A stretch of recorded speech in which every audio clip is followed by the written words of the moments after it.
Hi, Stephen here for the Idiot Quilter, and here's another interview in my series of interviews with subscribers. Enjoy!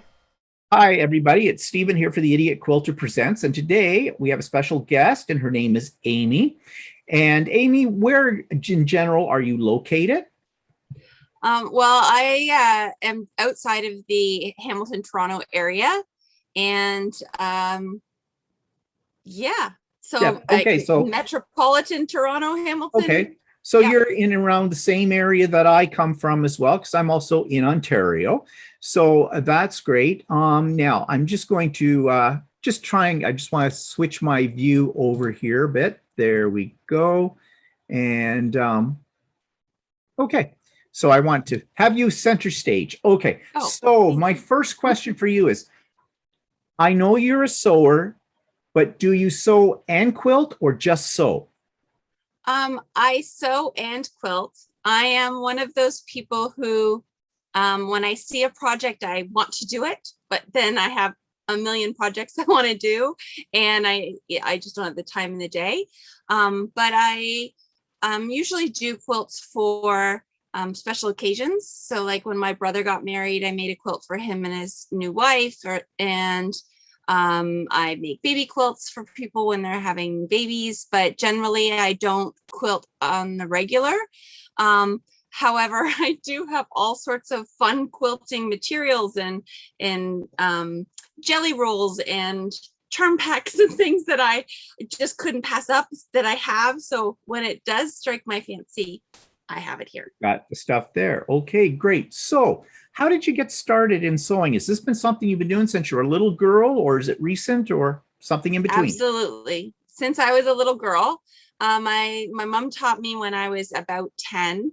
My mom was one of those people who she was part of 4-H, and she baked and she sewed and she was part of all of the fairs.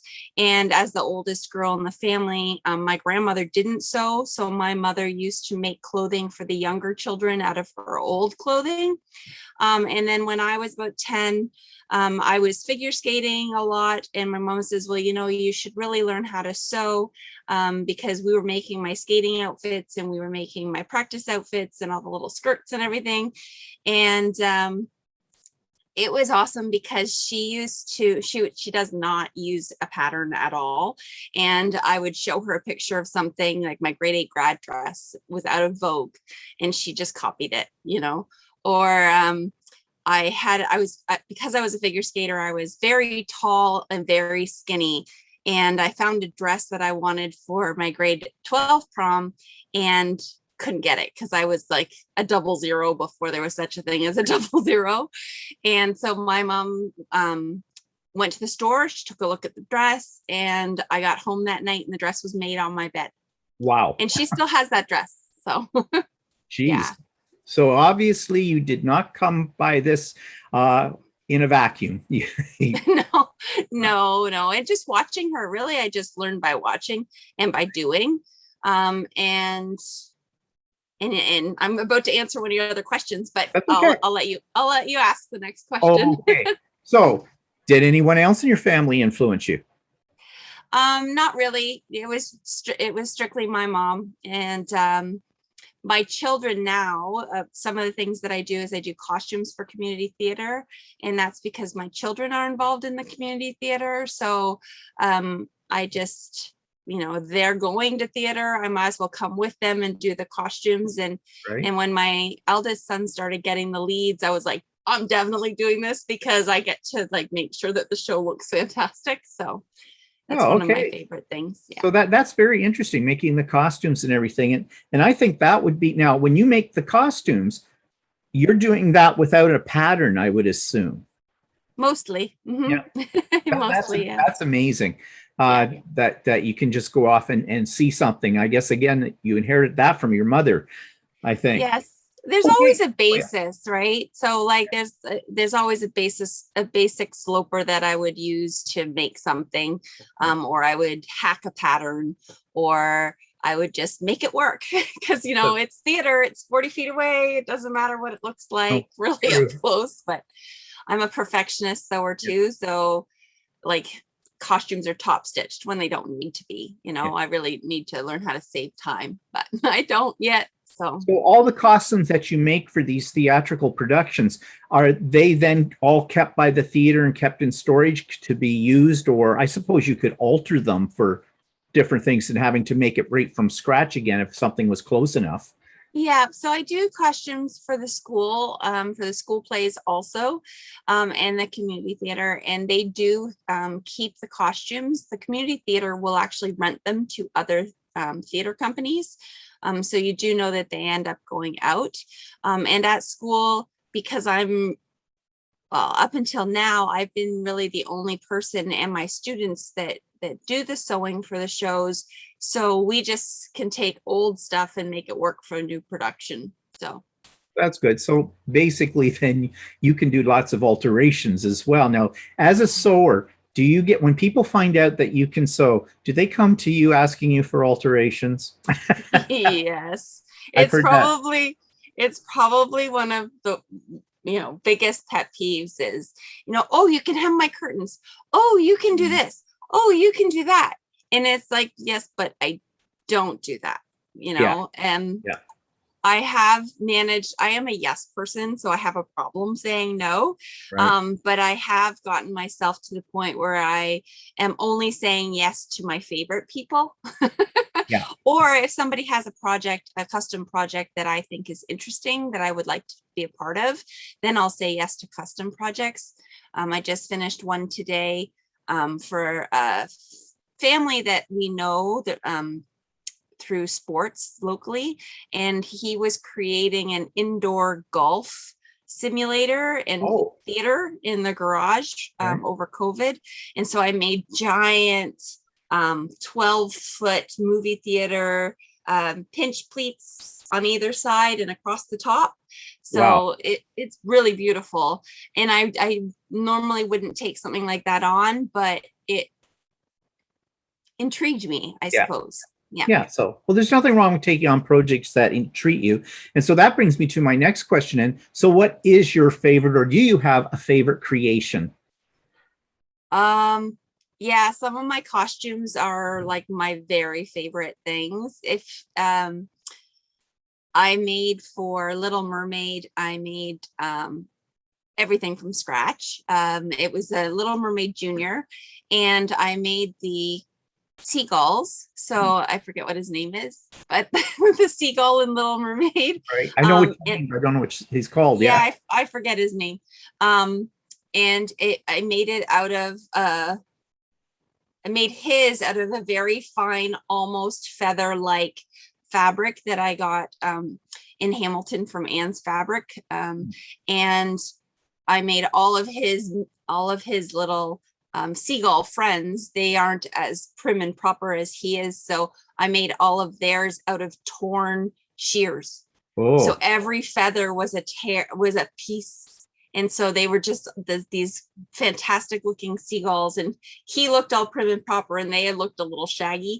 And that probably was my favorite thing to make when it comes to the costumes. But when it comes to like sewing, like I said, I do everything. Like I'm doing some strike sewing for a brand new fabric company. So I'm doing some garments for myself for work. And on my table, I have a tester pattern for a bag company, for a pattern maker.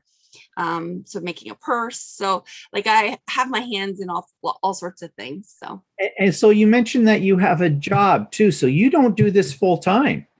no, my job is teaching. Oh,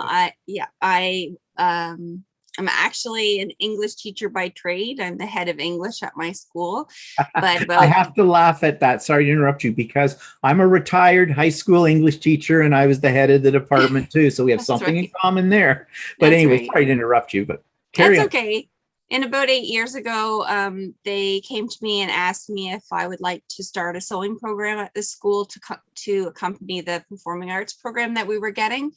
And I already had my additional qualifications in family studies. And everybody already knew that I sewed because I was always making and selling something at school. So I started the fashion program. In my very first class, I had 19 students. No, not even. I had 14 students the first year, or first semester. The second semester, I had 19. And then the following year, I had 45. Oh my goodness.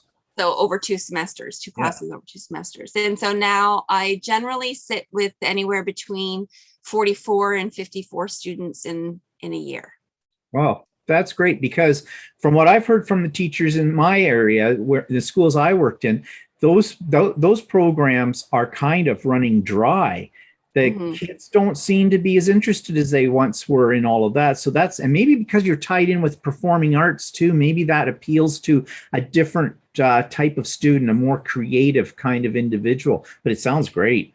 Yeah, and I do market the program when it comes time for options, like posters around the school. It's not strictly sewing class. There is a fashion curriculum. So we do talk about fashion sustainability. We talk about the environment. We talk about appropriation versus appreciation in the industry. We talk about designers. We talk about jobs in the industry. So there is a base curriculum that isn't sewing. So if they're not really keen on the sewing part, then it's okay. There's lots of other things that they can do. And the way I run it is pretty flexible. And the fact that if they really are kind of an academic based kid and they don't feel like they're getting the benefit from the sewing, they can kind of concentrate their work onto the written curriculum. And then and it's a grade 10, 11, and 12 course. So it actually has a different curriculum in each of the grades. So we cover something different in all of them. The only thread being the same is the actual sewing strand. So now, just as an aside question here, do you have many boys in those classes? Yeah, year to year it's a little different because I'm still in the English classroom. You know, I start with the grade 9 and 10 classes, and I start, talking about, and I'm so excited about the course. Like, I'm pretty sure that they can feel the passion that I have for the course. So it's very exciting. I also don't run the fashion classroom the same way that I run my English classroom. It's much more relaxed. It's just completely different experience. Word of mouth has gotten around the school, so that's another really great way to do it. And I do get lots of boys. Last year I only had 5 boys total. The year before that, though, I had 12. I basically had the whole junior boys basketball team there. And so I taught them, and we just made pajamas and basketball shorts all year for them. They loved it. And it's really cool, their reactions to, like, their end of year project is a hoodie, and they come out of it with a hoodie that looks like something that they would have purchased. And the pride in that is really phenomenal. Yeah, I think that's great, because more males need to be involved in sewing, and I think there's a stigma, right, that we have to break out of that stereotype that when I went to school, high school, and that I was not allowed, because I was a male, to take what they called home ec in those days. And I would have loved to have taken that and learned some basics about sewing and cooking and things like that. So I'm really glad to hear that there's more boys being attracted to the programs now. So we kind of digressed from my questions, but that's great, because that's really interesting. So no, I thought that was really interesting. So bringing us back on track. So what kind of sewer would you call yourself? Now, I think I already know the answer to this, because you make costumes and things like that. But I was going to say, are you more into traditional or modern, or I guess in your case, it's more into the creative? It is. I like to call myself a sewist, like an artist. But I really don't have a clear answer on that, because I like to do traditional things, and I use the big 4 patterns, and then I like to be online, and I like to use the indie designers and use more modern things, and then I hack the heck out of old patterns. So, you know, like and then I love to go from scratch and make things on my own. So, there's nothing really clear. Like I said, I'm one of those people who just like, I see it and I go, oh, I want to do that. Right. Yeah. So it's just, I need more time in the day. So yeah, I know the feeling. I know the feeling. Well, actually it was later on I was going to ask this question, but you've already brought it up. I have a pet peeve in the art community. They don't think people who sew or quilt are really artists because our work is not hanging in a museum, or people aren't paying us thousands of dollars to see our work and things like that. But I consider us artists. And I think you summed it up in the creativity that's there and the whole bit. So, you know, my mission in life right now is to break people out of the mold that, you know, art is something that's painted and on a wall. There's so much more with sure. that. So yes, so as a sewist, you are an artist. Yes. Yeah. And you know, like I probably wouldn't, I wouldn't call myself an artist because I'm not creating exactly what is art right now. Because I know of some artists that are really phenomenal. Like I follow a couple people on Instagram and they actually make portraits with their quilts. So there's a gentleman out of Hamilton. His name is Fuzzy Mall. And if you ever get a chance to look him up on Instagram, he gets a lot of artist grants through the government. And he does these gigantic portraits out of little itty bitty scraps of fabric and he quilts them. And it is unbelievable. So I'm nowhere near that kind of level of artistry, but to be able to create something that I have a vision of and it becomes tangible from scratch, I mean, that's art. Yeah. So that's the creative spark. And that's what I think all artists have in them. So yeah, you may not call yourself an artist, but I am a sewist. Yeah, you're a sewist. Okay, that's a good word for it, a sewist. Okay, so my next question then is, can you describe, and I think you're sitting in it, your sewing area, where you do your creation? Is it a big space? Is it a small space? It's big in comparison to some people. They don't have any space. You know, some people are using their dining room tables. When my children were young, this was their little playroom. And since they've grown, I've moved out of the dining room and into here. And it's about, it's probably 9 by 11. It is open to my family room, so I kind of have to keep it neat. But I have a wall of cupboards that are full of fabric. You see behind me, this is all full of fabric. I have some heavy duty desks, and this is Daisy. I'll show you. This is my Daisy. Yeah. And I got her at Christmas time this year, and she's a cylindrical walking foot industrial machine. Oh. So she's let's see if I can show you. Yeah, see how it's it's not a platform. Yeah. So I can do anything like any kind of a handbag or any kind of shoe or slipper or something where I need to get into a tight edge really well with that. So that was it. My Christmas present to myself. Because I was going to ask you what you sew on. So that's your principal machine now. No, this isn't just the industrial. My principal machine is behind me. Oh, okay. This is an old memory craft, and it does some basic embroidery, but I do most of my day-to-day sewing on that. And then I have a Janome Sewist 535, and that's what I have in my classroom. So I use that as my backup machine. And then I have my serger is a Baby Lock Imagine that I got used about 9 years ago, and I love it. It's a workhorse. It's phenomenal.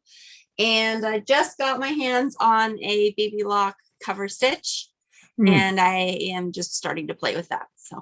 Oh, geez. Well, you've got a lot, and I thought I had a lot of machines, but I think you beat me.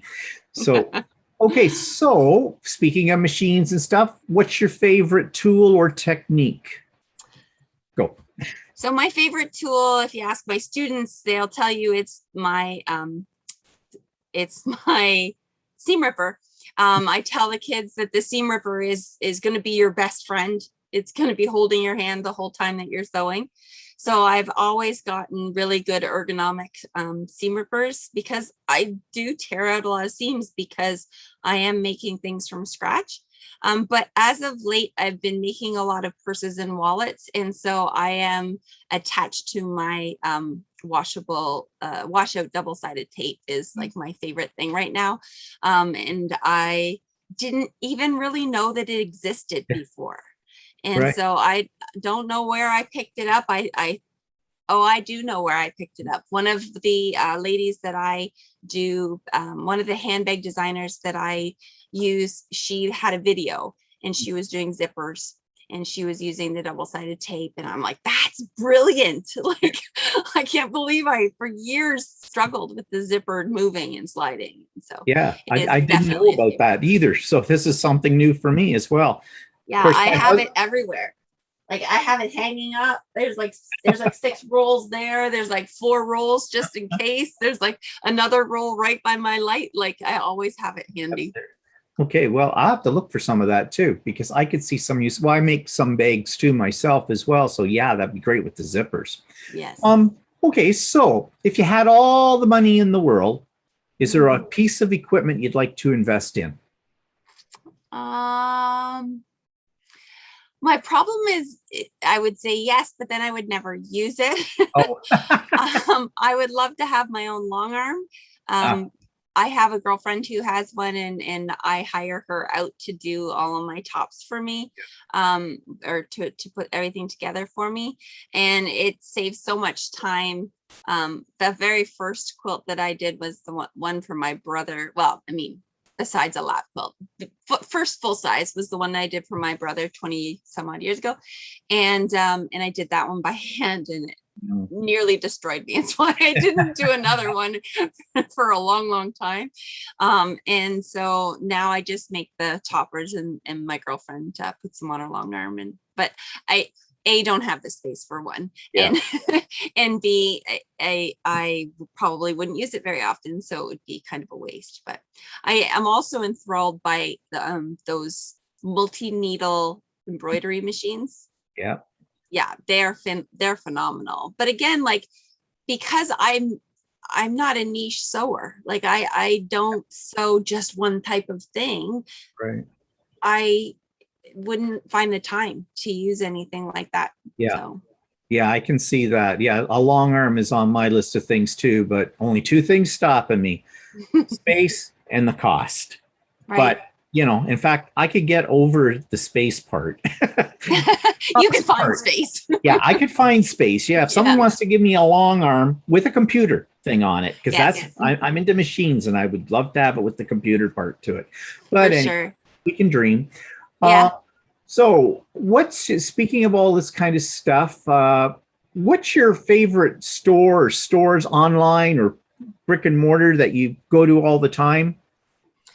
Um, So with COVID, I really kind of switched how I shopped. Mm, I used to be, I have to touch everything. So yeah, I would go into Hamilton to Ottawa Street, or I would go into Toronto and I would like touch everything. But then, COVID hit and I used all of my stash, like all of my quilting cottons, and I had cupboards of them, and I made over 5,000 masks. wow. And yeah, and so I had to replace that stash, which was like the most fun part. Yeah, yeah. But I really had been collecting those quilting cottons for 9 years or so. And so to see some of them get used and then to be able to give them away, or so I gave some masks away for free to the hospital at the long-term care. Then I sold at cost to community groups, and then I sold to the public, and the public one would pay for the freebies. Yep. And then I started for every 3 masks sold, I would give away 2 to Oh, somebody else. Yeah. well, that was So a great idea. yeah, but the being able to buy back that stash was kind of fun. So Yeah. I really like Weave and Woven. So Hmm. Weave and Woven is out of Hamilton Dundas. There's Needleworks in Hamilton. They have brick and mortar and they're online. And my favorite brick and mortar when I'm visiting Hamilton is Anne's Fabric. They are that's where I get most of the stuff for the costuming. They are a lot of specialty and dancewear fabrics. Right. And they're really fantastic. Zipper Valley out of Waterloo is great for notions and bag making supplies, and Emmeline bags is also excellent. And Burlington for garments, LaBelle Fabrics out of Burlington. They have some great stuff too. Yeah, I've heard of some of those stores and that kind of thing. But of course, being a quilter, I lean more towards, the ones that are more into the quilt kind of thing. Mm-hmm. However, my husband sews. So, and he's just got into it in the last couple of years, and he's fantastic at it. He's made a lot of our shirts, not this one I'm wearing today. I should have worn one of his shirts, but long pants, short pants, things like that. He's really developing his tailoring skills. So it's kind of nice because I don't like buying clothes, and I usually end up buying the same old thing. So he's using a lot of quilting cottons for making like short sleeve summer shirts. And of course, they have brilliant colors and things like that. And people are always saying, where'd you get that fabric? Or where, it's quilting. I really liked his shirt that he had on your live last weekend. Yep, that's one of his. It was beautiful. Mm-hmm. Yep. He's right now making a tunic, which he doesn't know why, because he has no desire to wear a tunic, but that's what his class is doing. He takes online class. And so he says, well, he'll learn something from that. But anyways, I digress, as I often do. Me too. So have you ever belonged to any kind of online group or a physical like sewing guild or sewing group or something? On Facebook, I am a member of multiple sewing groups. Some of my favorite, there's one called Sewing and the S Word, poop. And that's a great one. There's some inclusive groups that I belong to, some inclusive sewing groups that are really great. Let's see what else. There's one called the Sewing Room. Sometimes the comments there are not very inclusive, but I do like some of the content there. And usually those people get tagged and get kicked out anyway. Oh, so. Yeah. Well, you do, right? Yeah. And there's Canadian knit fabric groups that I belong to, and some bag making groups that I belong to. And usually some of my favorite pattern makers, they have their own groups. And one of the pattern makers that I really love, she's called Lynn's Handmade, and her bags are phenomenal and super easy for a beginner. And there are all sorts of hacks, and she's got 10,000 people in her community. Wow. All making her bags and posting her bags. And if you have a problem, you can post anything. And if somebody creates a hack for it, like she lets them make a video and share it with everybody. It's really a phenomenal group. So if anybody's into bag making or wallet making, that's definitely one to check out. Okay, that sounds good. I'll have to check that one out too. So do you have any like favorite experts or gurus that you follow or go to, or? Not really. When it comes to YouTube, I just I plug in what I'm looking for, and I just, check out the top 20 that I find. There are so many really fantastic sewers on YouTube, and that you can find something for everyone. YouTube is what you can do with your own practice using YouTube is phenomenal.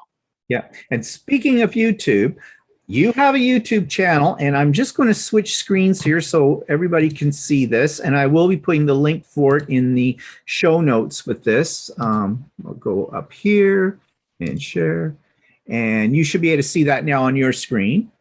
Yeah. And so how long have you had this? It's called Your Sewing Teacher. So I'm assuming you are teaching people how to sew through your YouTube channel. So how long have you had this up? I started in October of 2020. It was my next door neighbor.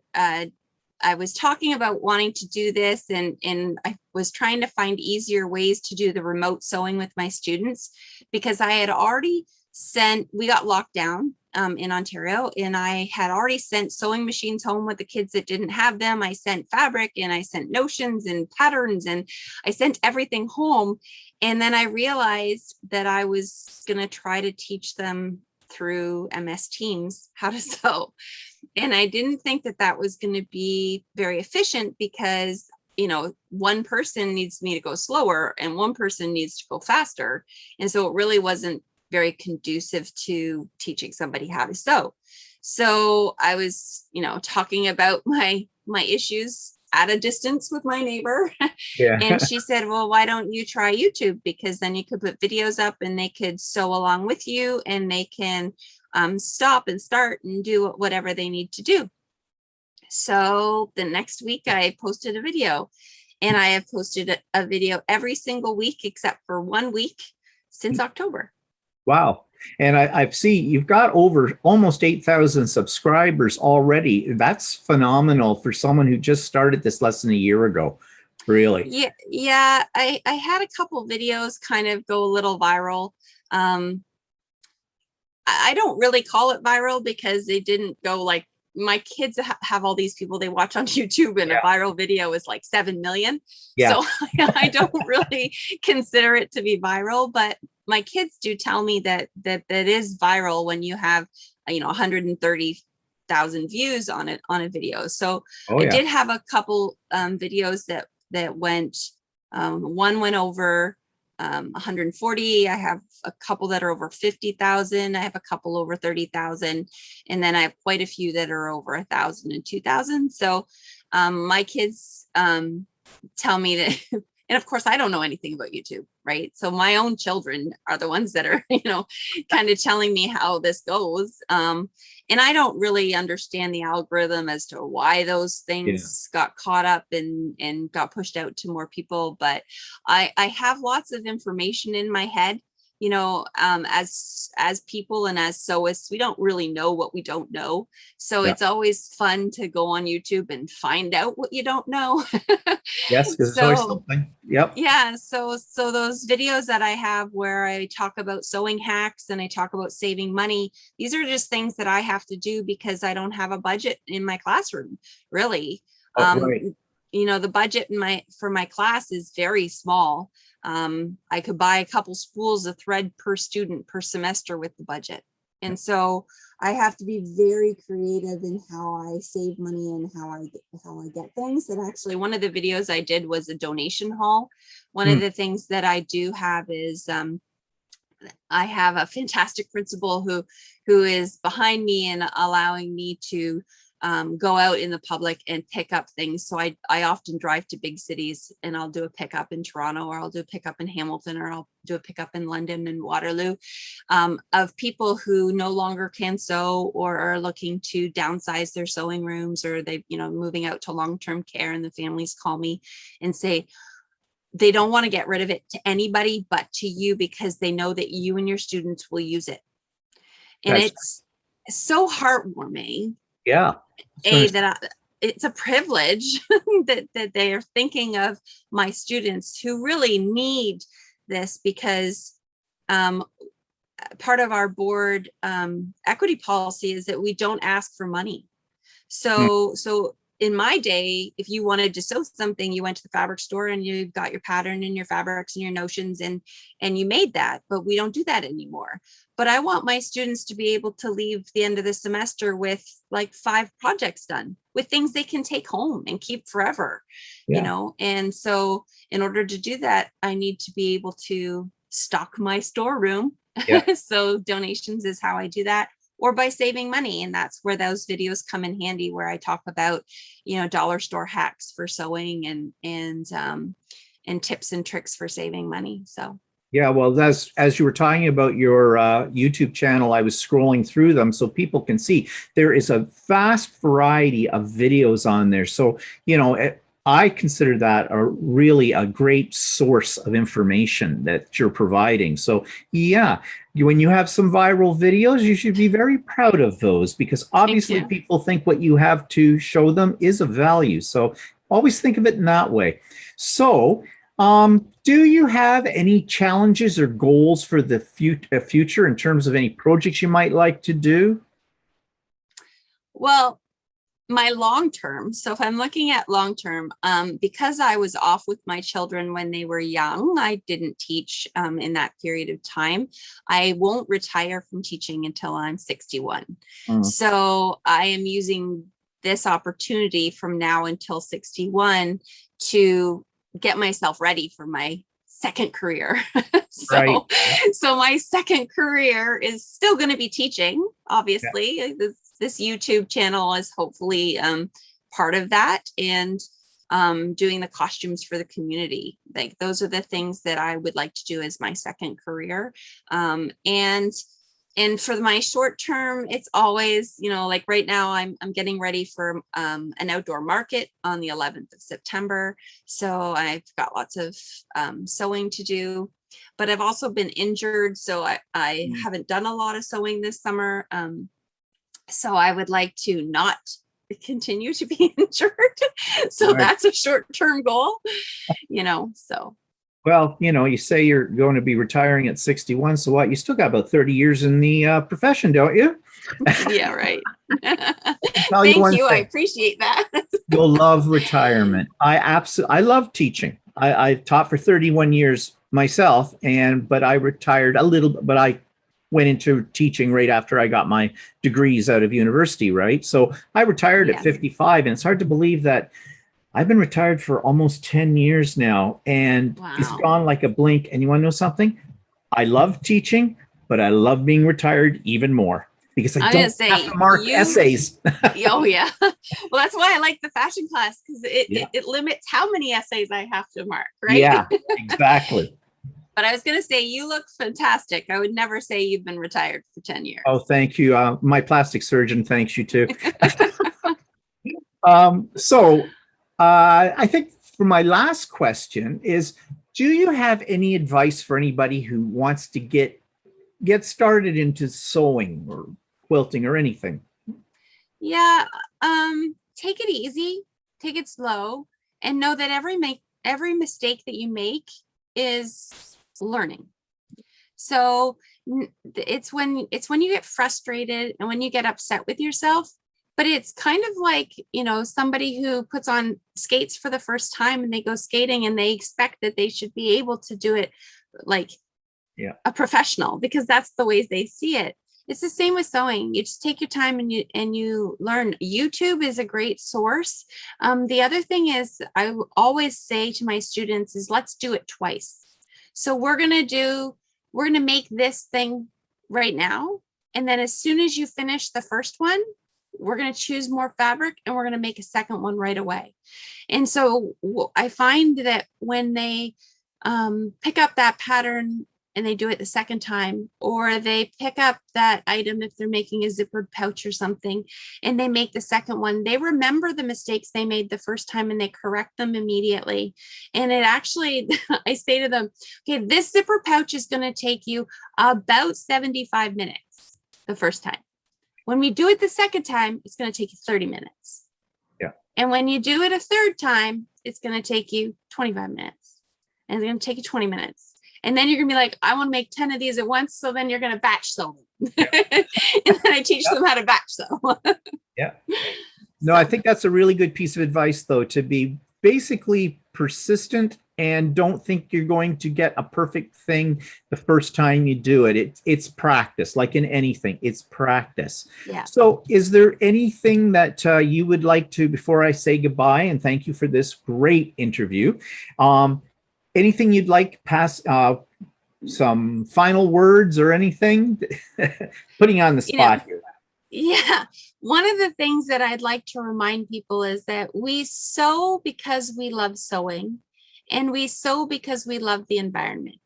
So a lot of people don't realize that all of the fast fashion and the textile waste from buying, those 3 t-shirts for $10 when we can make that t-shirt for $20 and that t-shirt's going to last us 10 times longer than those cheapy ones, is that if we can keep things out of the landfills, if we can limit our textile waste, we will be helping the environment in the long run. And so for me, it's a matter of taking those old pairs of jeans and turning them into a bag and giving them a second life. Yeah. You know, my website is sewecocanada.com, and I just make things out of dead stock, or I make things out of recycled fabrics, and they get a new life with somebody else, you know, or sustainable fabrics. So Actually, I always try. that's a good way to look at it, though, too, because I mean, as a quilter too, I never throw out scraps. I use them. You know, Yeah. I mean, I've got a lot of scraps, but I just finished a quilt top before we went on the air today, out of scraps, all scraps. Yeah. So, and I kind of like doing that kind of thing because for the reason you say, and also because it kind of inspires me on the artistic side too. Well, I want to thank you so much for agreeing to this interview. I think it was great. I really like the aspects about the tie-in to the education system as well. I think that's something that people don't necessarily always think about. And I liked your tie-in too with the environment and all that. So thank you so much. And don't go away for a second. I am going to stop the recording. But thanks again, Amy. This has been great. Well, thank you for having me and for inviting me. I really appreciate it. You're more than welcome.